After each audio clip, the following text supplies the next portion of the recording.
We would like to show you how to create a virtual drive using the Hyper-V function in your Windows machine. So first we're going to find our Hyper-V in the search bar, Hyper-V Manager. In here we can see we already have some virtual machines, but how to install them is we have a quick creation over on the right side. We're going to change to a local installation source and browse for the installation source. So we have these ISO files we have for Windows 2022, we have a Linux and Windows 10. For this we're going to want to install a Windows 10. We're going to open it and create a virtual machine. And now we can connect to the machine. It will pop up in a window. By running start, it will let us start a Windows installation like it is a new machine. It will take a little time and it will boot up. We have already a Windows 10 running here in the background along with a Windows 11, a Linux and a 2022. For the Windows 10, it's gonna look like we all know, like this.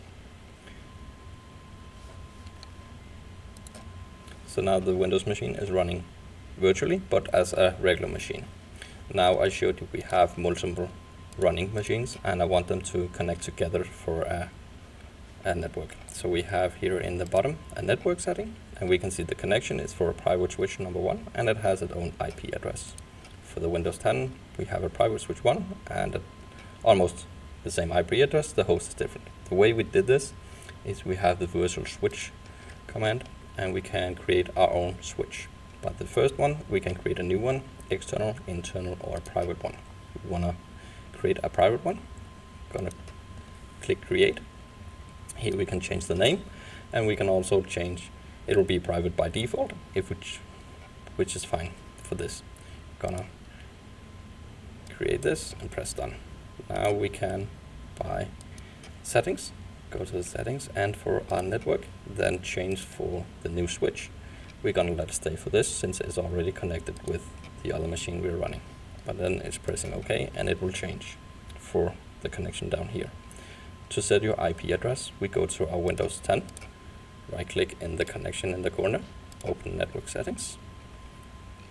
We're gonna change adapter options, right click the Ethernet to properties, then find our version 4 TCP IPv4, double click it.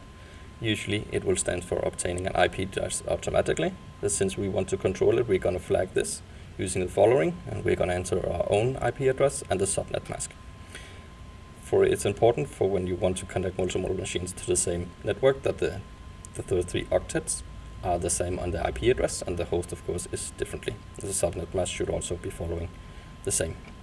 We do not want any default gateway since we do not want it to connect to the internet.